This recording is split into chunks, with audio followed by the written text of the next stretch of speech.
Reliability is a very important factor जो कि decide करता है कि और दिखाता है कि हमारे रिजल्ट्स जो हैं वो कितने कंसिस्टेंट हैं. और असेसमेंट में this is very important to have consistent results. There are different procedures to attain reliability, और ये इंटरनल कंसिस्टेंसी भी जो है ये एक रिलायबिलिटी अटेन करने का एक प्रोसीजर है. इसमें क्या होता है कि एक ही क्लास है, एक ही टेस्ट है, लेकिन उसमें जो आइटम्स होंगे ना वो थोड़े थोड़े डिफरेंट होंगे रिलेटेड टू वन कंस्ट्रक्ट और वन कॉन्सेप्ट.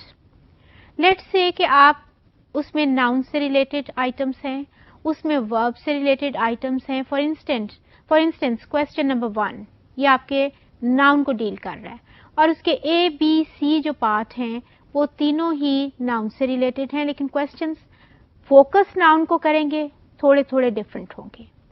क्वेश्चन नंबर 2 वो आप वर्ब को फोकस कर रहा है, उसके अंदर भी 3 आइटम्स हैं, वो वैसे तो वर्ब को फोकस करेंगे लेकिन थोड़े थोड़े डिफरेंट होंगे.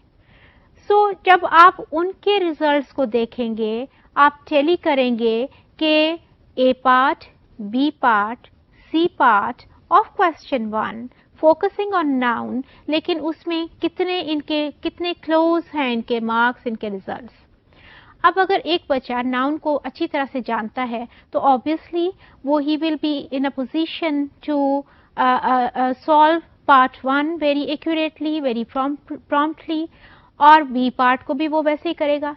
ऐसे तो नहीं हो सकता ना कि ए पार्ट तो नाउन से मुतालिक उसने बहुत अच्छा कर लिया और बी पार्ट में बिल्कुल ही बैठ गया, क्योंकि वो नाउन के कॉन्सेप्ट को जानता है.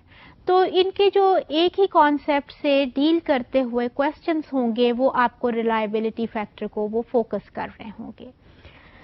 इसमें एडवांटेजेस क्या हैं कि आपको एक ही टेस्ट आप बनाना पड़ता है. बाज़ तरीके ऐसे हैं जिसमें कि आपको 2 टेस्ट बनाने पड़ते हैं, 3 बनाने पड़ते हैं. नो, इसमें you just have to form 1 test, और फिर आप उसको ले भी एक ही टाइम पे रहे होते हैं, एक ही दफ़ा में ले रहे होते हैं, लिहाजा बच्चों के प्रैक्टिस्ड होने का कोई उसमें सवाल नहीं आता. बाज़ ऐसे भी रिलायबिलिटी के तरीके हैं जिसमें कि ये ऑब्जेक्ट किया जाता है कि जी पहली दफ़ा में जब किया तो बच्चों को इतनी प्रैक्टिस नहीं थी, वही टेस्ट दोबारा करते हुए बच्चे ज़्यादा प्रैक्टिस्ड हो गए.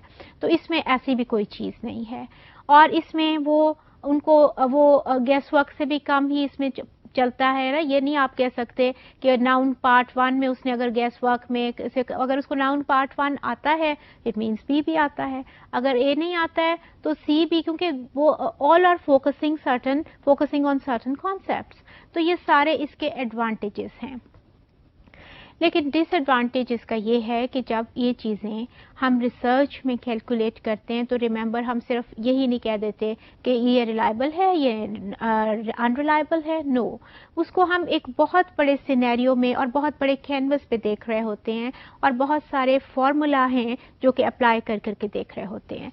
तो इसको जो कैलकुलेट करते हुए इंटरनल कंसिस्टेंसी प्रोसीजर्स के जो रिजल्ट्स हैं उनको कैलकुलेट करने के लिए जो फार्मूला यूज़ होता है उसके ऊपर जो बाज़ रिसर्चर्स हैं they don't agree. I am not going into the details of those formula because उसमें ये है कि आपको थोड़े वो कंफ्यूजिंग लगेंगे, उनके नाम ही जो हैं वो आप इस स्टेज पे कोई इतने इंपॉर्टेंट नहीं है, बट उनके ऊपर जो स्कॉलर्स हैं दे डोंट एग्री कि बाज़ का ख्याल है कि ये बेहतर है, बाज़ का ख्याल है कि ये बेहतर है, और बाज़ जो हैं इसके ऊपर उनका डिसएग्रीमेंट है.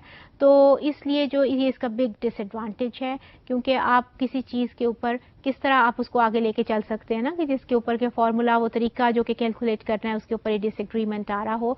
एनी हाउ ज़ेन में आपको जब इंटरनल कंसिस्टेंसी की मेथड की बात हो, प्रोसीजर की बात हो, तो ये याद रखना है कि एक ही टेस्ट है, वही क्लास है, कंटेंट वाइज वो डील होंगे, लेकिन एक कंटेंट से रिलेटेड एक क्वेश्चन नहीं होगा, मिलते जुलते आइटम्स होंगे.